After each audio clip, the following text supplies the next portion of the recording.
1 del capítulo 5 de Primera de Pedro. Ruego a los ancianos que están entre vosotros, yo anciano también con ellos y testigo de los padecimientos de Mashiach, que soy también participante de la estima que será revelada. Apacentad la grey de Yahweh que está entre vosotros. Apacentad la grey de Yahweh que está entre vosotros, cuidando de ella, no por fuerza, sino voluntariamente, ¿verdad? No por un pago, no porque hay que el padre me dejó esta, qué pereza, esta congregación. No, porque quiere hacerlo de buena gana, ¿verdad? Ustedes han visto cuando, bueno, un papá le pone a hacer algún hijo y el hijo lo hace de mala gana porque no quiere hacerlo, lo hace mal y se lleva un regaño y se lleva castigo y todo lo demás. Y también como cuando uno le pide a alguien que le haga un favor y después se da cuenta que es mejor hacer las cosas uno mismo, ¿verdad? ¿Por qué? Porque la gente no hace las cosas con ganas. La gente no las hace como si fueran para ellos, las hacen para salir del paso. O tal vez para ellos hacen todo mediocre. Entonces, uno busca algo bien hecho y le pide a alguien, se lo hacen diferente, uno lo tiene que hacer uno mismo si lo quiere bien hecho, dice uno, ¿verdad? Entonces, de acuerdo a lo que uno piensa que es bien hecho, claro está. Entonces, si con más razón con Yahweh, si vamos a servir a Yahweh y vamos a hacer su voluntad y trabajar para Él en el ministerio, debemos hacerlo con buena gana, no quejándose, como decía la vez pasada de los pastores, ¿verdad? Que decía que traten bien a los pastores para que no se anden quejando, ¿recuerdan? Porque de nada sirve el pastor aquí. Ruego a los ancianos que están entre vosotros, yo anciano también con ellos y testigo de los padecimientos de Mashiach, que soy también participante de la estima que será revelada, apacentad la grey de Yahweh, básicamente las ovejas de Yahweh, la familia de Yahweh, que está entre vosotros. Yahweh lo puso a uno, digamos, a mí me puso aquí, por cada persona que llegue a escucharme, bendito el Padre que piensan así, y a cada uno de ustedes por los que los van a escuchar ustedes, en sus familias, en sus trabajos, donde sea que Yahweh los lleve, y sus piecitos los lleven. Por eso el evangelio es representado por las sandalias. Llevar el evangelio a todos lados, a todo rincón. A los rincones que yo no puedo llegar, ustedes llegan. Apacentad la grey de Yahweh que está entre vosotros. Entre vosotros, los que estén entre nosotros, son para que nosotros nos encarguemos de ellos. Y ustedes han visto cuando uno llega y le predica a alguien y la persona le dice, ¿y qué pasa con los de África? O que viven en una cueva en medio de... ¿Y usted por qué se preocupa por ellos? Ellos viven en medio de gente que también les va a predicar. Como esa persona a la que uno le está predicando está alrededor de uno, esa es la persona que Yahweh le puso a uno a predicar. Esa falsa misericordia, ese falso preocupación por el prójimo, es solo para no recibir la verdad, solo para no aceptarla. ¿Y aquella persona cómo va a creer? Ah, no, eso es mentira. Simplemente una excusa. Debería agarrarse y decir, bueno, si yo tengo la posibilidad de ir a África a predicar, lo voy a hacer. En vez de no voy a creer, porque yo no creo que eso le vaya a predicar a todo el mundo. Cuando Yahweh dijo, hasta que esto sea predicado a todo el mundo, vendrá el fin. Entonces uno les debería decir a esas personas, ¿y usted, el cristianismo ha llegado al mundo entero? Sí, ¿y por qué no se ha dado el fin? ¿No será que ese es otro evangelio? Entonces ahí es donde ellos dicen, no, se trata de cada persona debajo de cada roca. Eso es mentira, porque eso no es lo que la escritura se refiere. La escritura se refiere al mundo civilizado. Y digo civilizado porque no parece tanto, ¿verdad? Pero me refiero a los que están conectados, comunidades, sociedad, etcétera. No los que ustedes vieron, los de una isla que un hombre les fue a predicar y lo echaron a flechazos y volvió y lo mataron. Ellos no querían. Aprenda el mensaje. ¿Sí me explico? Y abuelos va a juzgar de una manera diferente. Entonces, también ser astuto como la serpiente, manso como la paloma. Ese hombre tal vez era manso como la paloma, pero no fue muy astuto. Apacentad la grey de Yahweh que está entre vosotros. Cuidad de ella, no por fuerza, sino voluntariamente. Si siente que es por fuerza, no es para usted. Si siente que es a la fuerza, deje eso ya. Vaya a buscar un trabajo forzado. Sino voluntariamente, no por ganancia deshonesta. O sea, sí puede ganar honestamente, pero que no lo haga para estar ganando cosas deshonestas, pidiendo cosas que no tiene que pedir, pidiendo de más, pidiéndole a todos, o sea, como lo vemos mucho en las iglesias de hoy en día. No por ganancias deshonestas, sino con ánimo pronto. O sea, estar dispuesto prontamente a actuar, a ayudar, a servir, a aconsejar, a enseñar, no a cobrar, a comer. Como decía, ¿verdad? Los fariseos que van y hacen oraciones larguísimas para comerse todo lo que está en las casas de las viudas. No para eso, Si va a ser así, no vaya a predicar ni vaya a enseñarle a nadie, porque lo que está haciendo es causando pérdidas para la gente y aún la pérdida del alma, si es que la doctrina está tan mal.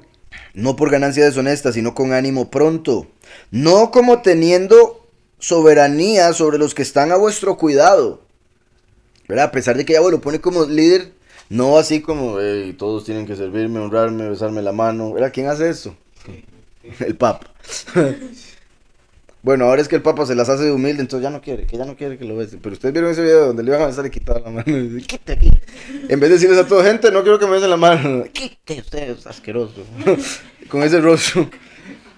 Entonces, no como teniendo soberanía sobre los que están a vuestro cuidado, sino siendo ejemplos de la grey. Siendo ejemplos de hermandad, de amor fraternal, siendo ejemplos de todo. Así como el papá tiene que ser ejemplo a sus hijos. Si los hijos son un terremotico, la respuesta está en los papás. Así de simple. Entonces el papá tiene que ver en el espejo el hombre en la mujer en los hijos, ¿verdad? Como ya hemos hablado. Por eso es que los papás tienen que ser ejemplo. Los dos tienen que ser ejemplo. El niño ve el ejemplo y dice, así es como se actúa en este mundo. Así es como se hacen las cosas. Como mis papás. Ven a los papás gritando, van a aprender a gritar. Ven a los papás manipulando, van a aprender a manipular. Ven a los papás haciendo lo que sea, van a aprender a hacerlo. Los ven hincados orando, se van a hincar a orar, bendito Yahweh. Los ven peleando, van a pegarle al bullies en el cole. Y están llamando al papá, es que su chiquito le pegó a una chiquita. Y yo, uy, qué raro eso, ¿qué será? ¿Dónde aprende eso? No como teniendo soberanía sobre los que están a vuestro cuidado, sino siendo ejemplos de la grey. Oigan esto.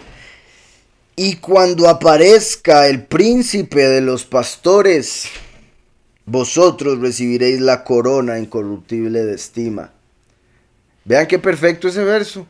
Cuando aparezca, no cuando se los lleve, no en el rapto, no en las nubes, cuando aparezca en el mundo nuevamente.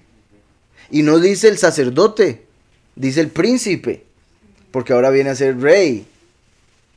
¿Recuerdan Daniel donde dice, vendrá Mashiach Nagid y será cortado Mashiach? Y después vendrá el príncipe, el Nagid.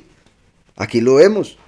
Cuando aparezca el príncipe, ese es el último, la segunda venida, el que se va a convertir en gran rey. Es el gran príncipe de Daniel, Micael, el gran príncipe que está de parte de los hijos de tu pueblo, que se levantará en el fin de los tiempos, Daniel 12:1. Y cuando aparezca, ¿verdad?, en el mundo, el príncipe de los pastores, Yahushua dijo, yo soy la puerta y el buen pastor, primero y último. El último es el buen pastor, es el príncipe de los pastores, el líder de todos los que enseñan, de todos los que guían ovejas. ¿Estamos claros? Y cuando aparezca el príncipe de los pastores, vosotros, los que actúen de la manera que Keif les está hablando, recibiréis la corona incorruptible de estima, o sea, la corona eterna. Serán reyes eternamente. Primera de Juan 2:28 dice, ahora hijos, permaneced en él, Yahushua, para que cuando se aparezca, cuando se manifieste, el último, tengamos confianza. ¿Verdad? ¿Cómo? Si alguien, o sea, si los cristianos lo que están esperando es el rapto, y esa es la segunda venida, eso es cuando aparece, el rapto, ¡brum! Ya no hay nada en qué esperar, ya no hay nada por qué preocuparse, o sea, ya no hay un montón de cosas que vendrían a la mente si uno todavía estuviera en el mundo con los testigos, ¿verdad? Vean cómo dice, para que tengan confianza. Si uno necesita tener confianza es porque todavía está en el mundo. Pero una vez que se presentan los dos testigos, ya los 144,000 van a decir, ya empezó esto, ahí están, ya viene. Estén confiados de que se va a cumplir. Si los raptaron, ¿de qué hay que estar confiados? ¿Sí me explico? Ya no hay nada, ninguna razón por la que alguien nos tenga que decir, tranquilo, confíe. Entonces, tengamos confianza para que en su venida no nos alejemos de él. ¿Quién se puede alejar de Mashiach en el rapto? Según el cristianismo. ¿Usted cree que alguien lo va a raptar y va a decir, no, no quiero con usted? Espero me estén entendiendo, porque esto es clave. O sea, los cristianos enseñan que la segunda venida es el rapto. Están con él en las nubes. Y dice aquí, para que en su venida no nos alejemos de él avergonzados. ¿Cómo alguien se puede alejar de él en el rapto? Si es raptado a la fuerza, no hay alejamiento posible. Si a uno lo llevan aquí amarrado, raptado, la persona va a querer alejarse, no va a poder. Entonces, el término rapto no va en lo absoluto con este verso. Las personas por su libre albedrío pueden alejarse de Mashiach en su venida. O sea, no hay un rapto como segunda venida. La cosecha sí, pero eso es el puro final de las 7 trompetas, o sea, la 7ª trompeta. Ellos esperan un rapto antes de todo y ya estar bien en las nubes con él. Pero aquí dice, en su venida, cuidado, se aleja de él. No tiene sentido con la doctrina del rapto. Espero estén entendiendo eso todos los que estén escuchando también por internet. Ese verso, solo ese verso se trae abajo la doctrina del rapto. Otro montón más, pero ese verso en particular. Para que en su venida no nos alejemos de él avergonzados. Porque viene como ladrón en la noche. Mucha gente se va a alejar de él por su libre albedrío, no entendiendo. Y eventualmente van a terminar avergonzados. O porque van al último y el último les predica según la verdad. Les da vergüenza que están en pecado y se alejan en vez de creer y seguir. Porque eso es lo que hace el fuego, eso es lo que hace el espejo. Le muestra lo que uno tiene sucio. Y hay gente que dice, ay no, yo no quiero ni verme en el espejo. En vez de ponerse a trabajar en aquello que no le gusta del espejo. O de la imagen que está en el espejo, ¿verdad? Para que en su venida no nos alejemos de él avergonzados. Entonces aquí está hablando de los de los pocos que van a recibir a los 2 testigos, ellos van a ser después cosechados. Los muchos no van a recibir a los 2 testigos, se van a alejar de los 2 testigos, enojados, molestos, no estoy de acuerdo. Y eso les va a causar vergüenza. Os repito, como cuando Yahushua llegó un hombre y le dijo que él había cumplido todos los mandamientos, y Yahushua le dijo, vaya, venda todo. Él se fue avergonzado. En el término de que estamos hablando aquí en este contexto. O sea, se fue triste, dice la escritura, porque no quería vender nada.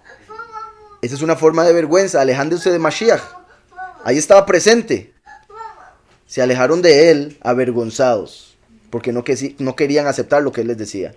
No querían aceptar su doctrina, su enseñanza, su guía, su consejo. Vaya, venda todo. ¿Usted se imagina cuánta vergüenza va a tener ese hombre en el juicio? Bueno, ¿dónde está el que dijo que no quería vender nada? Entonces decía, tengamos confianza para que en su venida no nos alejemos de él avergonzados. Entonces, en su venida cabe la posibilidad de alejarse de él. Por ende, tiene que venir al mundo. Igual que la primera vez, como la gente se alejaba de los fariseos, se alejaron de él. ¿Sí me explico? Igual en la segunda venida, para que no nos alejemos de él avergonzados. Ahora, vuelvo a Pedro. Aquí ponen la cabeza de los pastores, donde ponen el príncipe de los pastores. Aquí en esta versión hebrea dice Rosh Haroim. Rosh Haroim. La cabeza de los pastores. Es lo mismo, el líder, el jefe. Y, bueno, Rosh es de donde viene Reshit, que es principio, como príncipe. Vean qué interesante. Príncipe, de principio. ¿Sí me explico? Cómo el hebreo está conectado también con el español. En el sentido de que principio va con príncipe y por eso Rosh, cabeza, con Reshit, principio, en hebreo. Entonces el último viene como la cabeza de los 144,000, viene como el líder de los pastores, viene como el Nagid, el príncipe. Y cuando aparezca el príncipe de los pastores, vosotros recibiréis la corona incorruptible de estima. Igualmente, jóvenes, estad sujetos a los ancianos y todos sumisos unos a otros. Eso es lo que les he venido diciendo, ¿verdad? Ya hace bastante tiempo. Sí. Todos sumisos unos a otros, todos sujetos los unos a los otros. Nadie anda libre porque se va en el libertinaje, en el sentido de que se da mucho en este mundo que por lo del feminismo y todo eso reclamen de que por qué la mujer se tiene que sujetar al hombre. La escritura dice todos a todos, sumisos, sujetos. Hay un orden, hay una jerarquía. Entonces, si la mujer quiere que le vaya bien en la vida, sujétese a su marido si está casada. Si quiere tener un buen matrimonio, sujétese a su marido. Y el hombre, obviamente, respete a su mujer, ámela, esté dispuesto a morir por ella, etc. Los hijos respeten a sus padres, los siervos a sus jefes, los jóvenes a los ancianos, en general, pero en este caso está hablando de la congregación. Todos sumisos unos a otros.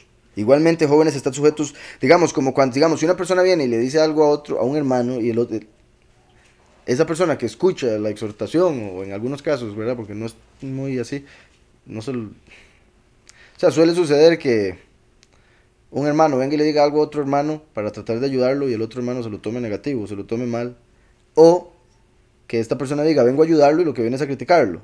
O sea, hay de las dos formas. Si somos sumisos los unos a los otros, no nos vamos a poner en esas cosas. Si alguien viene a darme una crítica o un consejo, lo voy a aceptar porque soy sumiso a. Y si el consejo está mal, voy a dejarlo pasar. En vez de, hey, ¿usted qué se cree? Voy a decir, voy a juzgarlo y continúo adelante. Si uno es sumiso los unos a los otros, uno no va a llegar a decir a otra persona, no, ¿usted qué se cree? Usted debería hacer tal cosa. No, va a llegar con amor y decirle, hey, mi hermanito, yo creo que deberíamos actuar diferente. Creo que lo que acabas de hacer debería haber sido así, me parece a mí, etcétera. ¿Sí me explico? Entonces, esa humildad que tiene que haber, esa sumisión, sujeción entre todos, para que no haya nada de eso de acepción de personas o que alguien se cree superior a otro, o que no, si el pastor no me viene a hablar, ¿usted por qué? Porque, volvemos aquí, todos tenemos una responsabilidad con los que están alrededor. Entonces todos debemos ayudarnos los unos a los otros para ayuda, no para queja, no para juicio o condena. No, si hay que hacer juicio, no condena. En sí los ancianos son los que enseñan en la congregación, como los líderes de la congregación. Obviamente los que más están en la congregación se espera que sean los que más entienden, más han aprendido y por ende pueden llegar a ocupar un lugar de anciano, de prominencia, de líder. Pero sí, no necesariamente una persona por estar más tiempo. O sea, hay veces que llega una persona que es 6 años y entiende mejor uno que lleva 5 meses. Entonces eso, o sea, dependiendo de la persona, cuánto esté de fe, cuánto el padre le quiera revelar, etcétera. Dice Masud, la sujeción cristiana la miran como el pertenecer a otra congregación sobre congregación que ellos le llaman tener cobertura. Ah, exacto, sí. Entonces todo pastor tiene que tener otro pastor, que tenga otro pastor, que tenga otro pastor, que tenga otro pastor. Y eso es lo que están esperando, la cobertura de alguien que le diga, sí tienes razón, sí está bien, vaya predique. Y si Yahweh dice que no, o si Yahweh le dice a alguien, usted está listo, vaya predique, y otra persona le dice, yo creo que no, va a dejar de predicar, olvídese de eso. ¿Quién le enseñó a Yahushua? ¿Cuál era el rabí de Yahushua? Entonces, como dice Juan, nosotros por Yahushua, a través de Yahushua y su unción, ya no necesitamos que nadie nos enseñe. Él nos enseña todas las cosas y estamos dispuestos, abiertos, atentos, circuncidamos el oído y los ojos. Él nos enseña todas las cosas. También dice la escritura, no dejemos de congregarnos. Entonces nos congregamos y aquel a quien Yahweh haya determinado poner como líder, pues enseña al resto. Y el líder también puede aprender de las ovejas, bendito Yahweh. Igualmente, jóvenes, estad sujetos a los ancianos y todos sumisos unos a otros, revestidos de humildad. Esa es la cuestión de la sumisión. Si una persona no es humilde, no se va a sujetar a nadie, porque piensa que todo lo sabe, piensa que no necesita consejo de nadie, piensa que yo soy dueño de mí mismo y a mí nadie me dice. Todas esas habladas de este mundo, de individualismo y por ende creerse superior a otros e inferior a otros. Que ilógico, en el sentido de que mejor iguales. Hablan de igualdad, pero no, es extremos, feminismo y machismo. Como ya hemos visto, la verdadera igualdad se encuentra en la escritura, sumisos unos a otros, todos humildes, entendiendo que todos estamos bajo pecado, todos necesitamos a Yahushua, que es el ejemplo de humildad, porque sin necesitar sufrir, sufrió por todos. Entonces, se hizo pobre para hacernos ricos, siervo para hacernos reyes, revestidos de humildad, porque Yahweh resiste a los soberbios y da favor a los humildes. Yahweh resiste a los soberbios. Una persona soberbia, Yahweh ni la escucha, ni lo vuelve a ver, porque ya usted piensa que lo sabe todo. ¿Para qué? Me pide a mí nada. Viene el hombre y predica, ora, y dice él, ¿verdad? Que toda por no ser como aquel, no ser como aquel, toda porque soy tan bueno, tan poderoso, tan fuerte, tan adinerado, tan inteligente. ¿Usted se imagina esa oración? Para el Padre. Híjole, este chiquito. Tiene un ídolo, y ese ídolo es el mismo en el espejo. Se está orando a él mismo. ¡Ay, qué grande eres, qué poderoso, qué alabado! Es el mismo el que se alaba, ¿verdad? Uno tiene que decir, Padre, tú alabado porque me has dado todo, tú eres el poder, tú eres la fuerza, tú eres el que me da aliento para levantarme cada día, en vez de, ay, toda, porque yo soy tan grande y tan poderoso y tan fuerte. En realidad se está alabando a sí mismo. Y obviamente hay muchas formas de hacer esa oración, simplemente estoy siendo súper claro. O sea, hay muchas formas en las que la gente ora así. Entonces, Yahweh resiste a los soberbios y da favor a los humildes. Uno quiere recibir el favor de Yahweh, sea humilde, reconozca que lo necesita.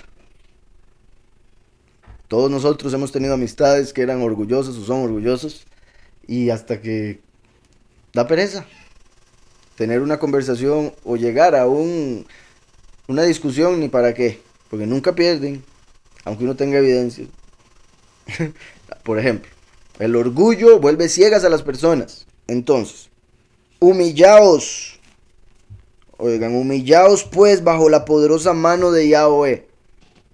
Qué interesante que acaba de decir que viene el príncipe de los pastores. Yahushua, la puerta, es el brazo. El último, el buen pastor, es la mano. Entonces ahora está diciendo aquí, humillaos pues bajo la poderosa mano de Yahweh, para que Él los exalte a su debido tiempo. En el sentido general espiritual es, nos debemos humillar en privado ante el Padre, orando, hincándonos, buscándole, reconociendo. Y Él después, a su debido tiempo, nos va a exaltar por encima de todas las naciones, una corona para que lo vean. En el sentido de la segunda venida, está diciendo, para que no se vayan avergonzados de su presencia por su propio orgullo, por su propia soberbia, la cual haría que el testigo los resista, los deseche. Entonces sean humildes, humíllense bajo la mano poderosa para que sean de los 144,000 y puedan irse con Él. ¿Sí me explico? No se refiere a la humillación falsa que hace mucha gente, la humildad falsa que hace mucha gente. Que verdad que, ay, ustedes están, uy, qué bárbaro usted, qué palabras de sabiduría. Y por dentro está, este hombre es un esto, uno lo otro, qué pereza de venir a escuchar, etc. ¿Sí me explico? O sea, humildad de corazón, de la verdadera, reconocer, no quiere decir ser lisonjero, ser brocha. No es eso, ¿verdad? Es muy diferente. Hay mucha gente que le dice, sea humilde, y empieza con la parla. Entonces, humillaos pues bajo la poderosa mano de Yahweh para que Él los exalte a su debido tiempo. Echad, oigan, echad toda vuestra ansiedad sobre Él. Este verso es poderosísimo y súper necesario entenderlo y saberlo. Echad toda vuestra ansiedad sobre Él, porque Él tiene cuidado de vosotros. Lo que sea que lo vuelva ansioso. ¿Se acuerdan? Uno de los hermanos de la congregación sufría de ataques de ansiedad. Y a través de la escritura, del amor de Yahweh, dejó de sufrir eso. Y hoy en día creo, entiende que cuando vienen, porque siguen viniendo pensamientos y demás, lo único que tiene que hacer es poner toda esa ansiedad que se le empieza a acumular en él. Y decir, pues se lo dejo a usted porque yo no puedo hacer nada por todo eso que me causa tanta ansiedad, tanta preocupación. Yo de niño sufría montones, mira qué tonto, sufría montones por cómo iba yo a hacer para comer en el futuro o darle de comer a mis seres amados, etc. Por lo que yo no sabía qué iba a pasar, sufrí un montón. Y bendito Yahweh, hoy me doy cuenta de la tontera que fue y la pérdida de tiempo que fue. Sorprendente, entonces, ¿por qué vamos a sufrir por algo que no conocemos? Ayer explicaba algo de que en el hebreo el tiempo y el espacio son lo mismo, ¿recuerdan? Olam se puede ver como mundo o como era. Y en hebreo es curioso que atrás es la misma palabra o raíz que se utiliza para hablar del futuro. Y adelante para hablar del pasado. O sea, es al revés de como lo hemos entendido hoy en día. Y tiene mucho sentido cuando uno lo piensa porque nosotros podemos ver el pasado. El futuro está escondido para nosotros. Por eso es que el principio está en el fin y el fin en el principio. Para nosotros ir a Yahweh tenemos que ir hacia donde sale el sol, hacia el oriente, hacia Israel. Hacia el principio, hacia el pasado. Por eso tenemos el pasado de frente, sabemos lo que pasó en la historia, pero no podemos saber a ciencia cierta lo que viene en el futuro. Entonces como si camináramos de espaldas en el sentido de cómo hemos entendido el tiempo. Pero eso mismo muestra que en realidad todo es al revés. ¿A qué me refiero con eso? El fin de los tiempos es en realidad el principio. Y por eso es que todo en la escritura se ve como un espejo, parece ser al revés. ¿De acuerdo? En realidad quiere decir que está bien. Es uno el que se siente al revés, por lo que le han metido en el pensamiento griego.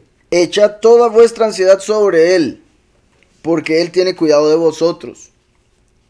Sed sobrios y velad. Nuevamente, sed sobrios y velad. Velad como el que queda despierto de noche para esperar algo y se queda sobrio para no dormirse o no ver ese algo, ¿verdad? Porque los que se quedan despiertos de noche normalmente es para emborracharse, para pecar más. Aquí dice, sed sobrios y velad, porque el fin de los tiempos es como la noche. Como las 10 vírgenes tenían que velar, tener el aceite de unción para poder recibir al novio. Y el novio llegó a la presencia de ellas. Ellas no fueron secuestradas a la presencia de él. ¿Sí me explico? Por eso Yahushua dijo, no sea que venga a ustedes y pelee contra ellos con la espada de mi boca. ¿Con quién va a pelear si vienen un rapto? ¿Se imagina usted? Los rapta a todos y se pelea con unos. Sed sobrios y velad, porque vuestro adversario, el acusador, como león rugiente. Bueno, aquí dije acusador porque aquí dice diablo. Vamos a ver cómo le ponen aquí. Esta es una buena. Creo que va a decir Satán. Porque vuestro enemigo, Hasatán, anda como un león, como un arié. ¿Se acuerdan que había dos palabras para león? Leví y Ariel. Bueno, arié. Pero Ariel, ¿se acuerdan que les había dicho que era el nombre de Samael antes de caer y convertirse en Samael? Entonces es curioso porque yo les he dicho que el león rugiente que anda viendo a ver a quién devorar es Samael. Porque anda en la tierra viendo a ver a quién devorar como la inclinación al mal de la carne. Lucifer es el príncipe del poder del aire. El Elohim de este mundo, que va a caer. Entonces aquí está hablando del Satán Samael, que está en la carne, tratando de hacer que la gente se pierda. Y anda en la tierra como un león, no como un águila, como un león. Samael cuando fue creado fue con forma de león. Y por eso se le puso el nombre Ariel, como la mascota de Yahweh, el león del poderoso. Y aquí dice como un arié, como diciendo que se refiere a ese Ariel, que se convirtió en Samael. Dice porque vuestro enemigo, Oyebhem, Oyeb es uno de los términos que se utilizan para enemigo en hebreo.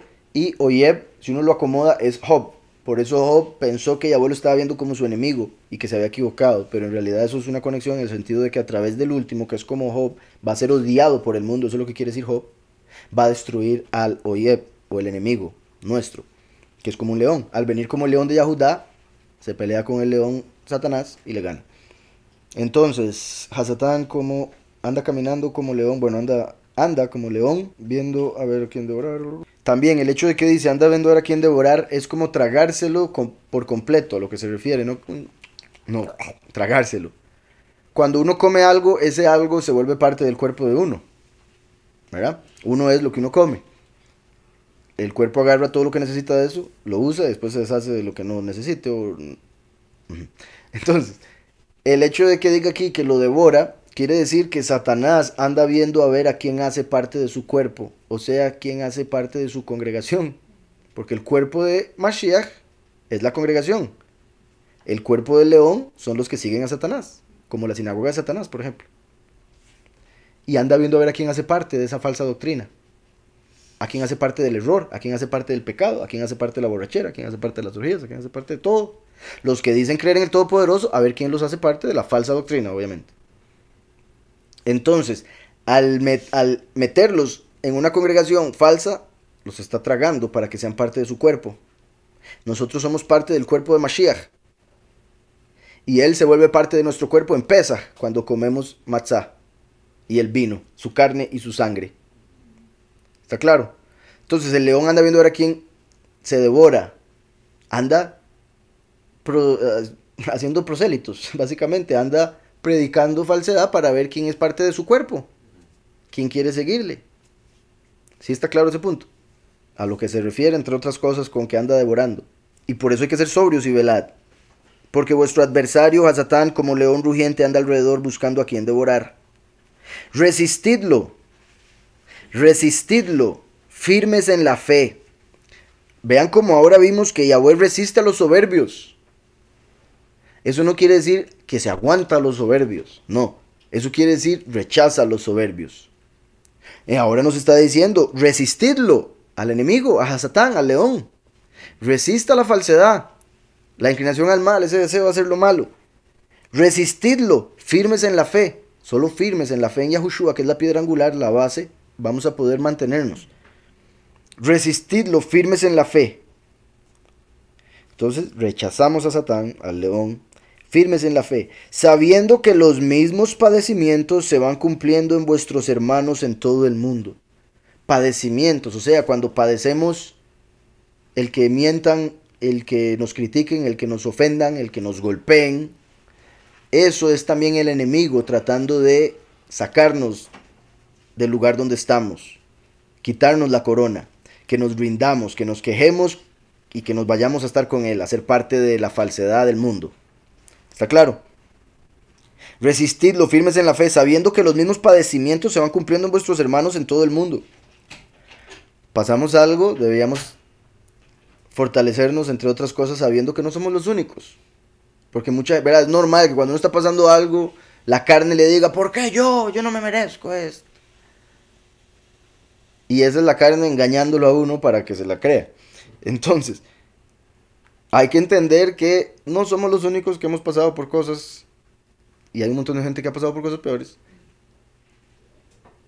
Y en lo que respecta a la verdad de las buenas nuevas de la escritura, debemos entender que todos los que creen en Yahushua pasan por las mismas cosas. Dice, pero el Elohim de todo favor que nos llamó a su estima eterna en Yahushua HaMashiach, después que hayáis padecido un poco de tiempo, hay que recordar eso siempre, al final va a ser un poco, aunque lo esté sintiendo eterno, va a ser un poquito. En esta realidad todo cambia. ¿Se acuerdan cuando Salomón le dijo a un siervo suyo, tratando de enseñar una lección según él, y más bien fue el que la recibió? Le dijo a un alumno suyo, vaya y consígame un anillo que vuelva feliz al que está triste y triste al que está feliz. Entonces dijo, híjole, jefe, bueno, voy a ir a buscar ese tal anillo. Debe ser súper mágico, según él, ¿verdad? En el sentido de que pensaba que era algo mágico lo que iba a poder hacer algo así. Entonces se va a buscar y no encuentra por ningún lado tal cosa. Se sienta al frente de una tienda de chucherías y está casi que llorando porque no sabe cómo va a poder llegar a donde el rey con las manos vacías. Entonces el hombre viene y le dice, el del frente, ¿por qué está usted así? ¿Qué le pasa? Es que el rey me mandó con una misión imposible. Me dijo que consiguiera un anillo, que vuelva al triste al feliz y feliz al triste. Y no sé dónde encontrar tal cosa. Y le dice, yo tengo lo que usted anda buscando, es un toquecito, y va y se mete, y el hombre, híjole, no puede ser, y más, se mete y hace una cuestión ahí, y le trae el anillo y se lo da. Y el hombre, todo arrabado, todo alegre, va donde el rey, y le dice el rey, rey, lo encontré. Y el rey le había dado una misión imposible según él. Entonces el rey le dice, ¿verdad? Se sorprende, ¿cómo? ¿En serio? ¿Cómo es eso? Tráigamelo a ver. Y donde se lo pone, el rey, que estaba súper exaltado, inmediatamente se entristeció cuando leyó lo que decía el anillo. Y el anillo decía algo que está en la escritura, esto también pasará. Entonces él, que estaba súper triste, súper alegre, cuando vio eso, dice, esto también pasará. Este reino, este gozo, esta exaltación va a pasar. Y hizo. Cuando uno está sufriendo, lee eso, bendito Yahweh, porque este sufrimiento va a pasar, se alegra. En esta realidad todo cambia, todo pasa. Y debemos siempre recordar eso, cuando estemos gozosos, aprovechar ese gozo. Porque va a haber algún día en el futuro donde no lo vamos a tener igual. O vamos a estar del otro lado completamente. Siempre y cuando estemos en este mundo. Porque una vez que estemos en la eternidad ya eso no existe, ya no hay cambio. Pero mientras estemos en este mundo todo cambia. Estamos felices hoy, mañana tal vez algo nos va a querer provocar tristeza. Pero recordándonos que esa es parte de esta realidad, nos vamos a mantener gozosos. Porque sabemos que eso también se va a acabar. Es normal que cuando uno está gozoso, la mente le diga, en cualquier momento llora, y uno no puede disfrutar el gozo. Y cuando está llorando, esto es para siempre, esto es para siempre. Es súper común la carne. Entonces, debemos recordar, esto también pasará. Pero el Elohim de todo favor que nos llamó a su estima eterna en Yahushua HaMashiach, después que hayáis padecido un poco de tiempo, Él mismo os perfeccione, o sea, os llene, os complete, os dé el cuerpo nuevo. Si uno es perfecto, ¿usted cree que va a sufrir? Nunca en la vida. Uno sufre porque falta perfeccionar. Entonces, perfeccione, afirme, fortalezca y establezca. Los 4 niveles de creación, los 4 ángulos de la tierra, las 4 letras del nombre, etc. Perfeccione, afirme. O sea, perfeccione y después afirma para que nunca pierda esa perfección. Porque Adán se podría decir que era perfecto, pero una vez que comió, se volvió imperfecto. Entonces Yahweh nos va a perfeccionar y después nos va a afirmar. No, afirmar en la base que es Yahushua, la piedra angular. También nos va a afirmar aquí el nombre del Padre y del Hijo, pero afirmar sobre la piedra que es Yahushua, para que la perfección no la perdamos nunca. Y eso quiere decir comer del fruto de la vida. ¿Recuerdan cuando el hombre pecó? Yahweh dijo, ahora sí, encerremos el árbol de la vida porque si comen van a vivir para siempre. Sería afirmado o establecido para siempre ese pecado. Pero ahora Yahweh nos perfecciona y nos da el árbol de la vida, nos afirma. Pero el Elohim de todo favor que nos llamó a estima eterna en Yahushua HaMashiach, después que hayáis padecido un poco de tiempo, Él mismo os perfeccione, afirme, fortalezca y establezca. Vean cómo perfeccione y fortalezca son similares. Afirme y establezca son similares. Como el nombre Yahweh, que ya es similar a Hue, de dos verbos, Hayá y Javá. Yahweh. Primero y último. Como a través del primero perfecciona y afirma, a través del último fortalece y establece. Yaquín y Boaz, los dos pilares del templo. Él establece con fuerza. Por eso el último fortalece y termina de establecer lo que el primero vino a perfeccionar y afirmar. Yahushua, al haber sido perfecto, nos perfecciona. Al él ser la piedra angular, nos afirma. El último, al ser la revelación del Padre, viene con fuerza, porque todo lo puede en el Mesías que nos fortalece, y termina estableciendo el reino de Yahweh en la tierra, sobre esa piedra angular que es Yahushua. A él sea la estima y el imperio por los siglos de los siglos. Amén. Dice, por conducto de Silvano, a quien tengo por hermano fiel. Silvano quiere decir de madera. Sí, enmadrado de madera. Babel quiere decir confusión y Marcus una defensa. Entonces, qué curioso, recuerdan, el último es un árbol, porque los escogidos son árboles, los muchos son tierra, las naciones son agua del mar. Entonces los pocos son árboles, porque dan fruto, fruto de labios que confiesan su nombre. Sacrificio de alabanza, Hebreos 13:15. Y Yahushua fue colgado de un madero, y en madera escribieron en hebreo, griego y latín que él es rey. O sea, el rey es el madero cubierto de sangre del cordero, que es el sumo sacerdote. Entonces, básicamente, el último representa el madero, el primero, el cordero que llena de sangre el madero para que sea purificado, como cuando se echaba la sangre del cordero en las puertas, los dinteles de los israelitas. ¿Recuerdan de eso? Entonces, igualmente, el último es como esa madera, porque viene de un árbol que da fruto, se le da la sangre del cordero para que pueda cumplir la misión. Entonces, el hecho de que diga el madero o el enmaderado se conecta con el último, por lo que acabo de explicar. También se acuerdan que el último es la viga de madera en la que se recuesta todo en el templo. Yahushua, la piedra angular del templo, primero y último. Piedra angular, madero, el enmaderado. Como dice un verso, que la piedra le hablará al enmaderado y le responderá.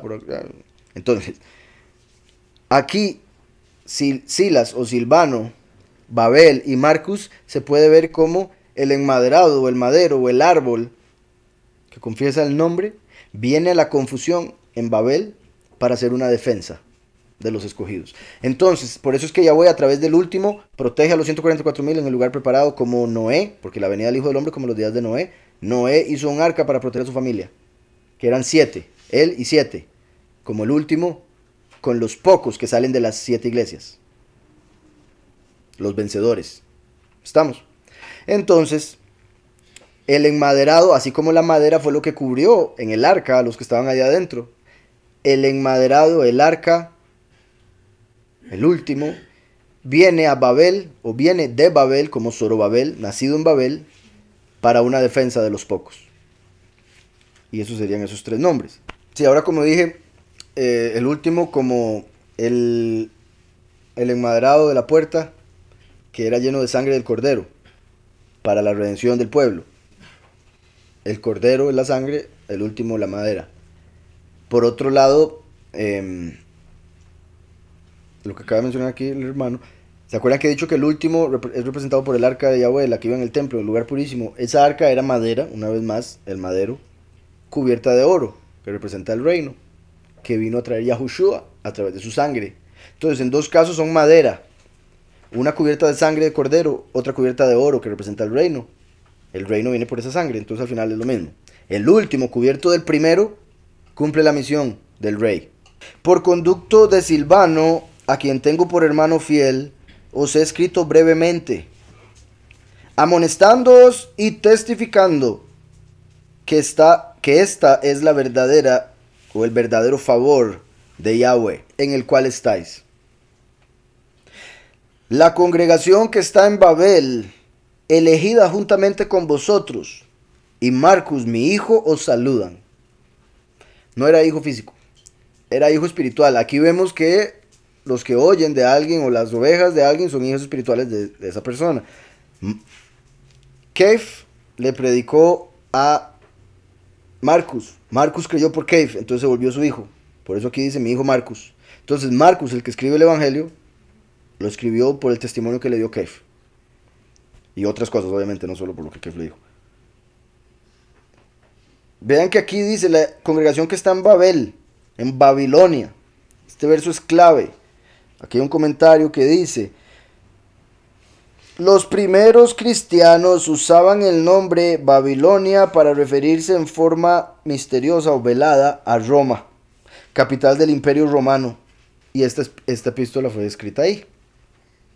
Entonces, nosotros no podemos interpretar la escritura con cosas fuera de la escritura. La escritura se interpreta con la escritura. Este es el verso que nos muestra que Roma, la Iglesia Católica Romana, es la gran ramera de Babilonia de Apocalipsis. Porque Roma es Babel, espiritualmente, según Kef, según la Ruach HaKodesh que estaba en Kef. Entonces, Roma sigue siendo Babilonia. Y por eso en Apocalipsis vemos dos grandes ciudades. Una es la Gran Babilonia, otra es la ciudad que en sentido espiritual es Egipto y Sodoma. Y esa es Israel, Jerusalén. Entonces, Egipto y Sodoma espiritualmente, Jerusalén. Babilonia, Roma. Dos grandes ciudades que van a ser destruidas en este tiempo final. El mismo Kef lo determina aquí. La iglesia que está en Babel, ellos no estaban en Babel, estaban en Roma. Elegida juntamente con vosotros. No quiere decir que Yahweh elige a la gran ramera. No, elige a los escogidos que salieron de la gran ramera.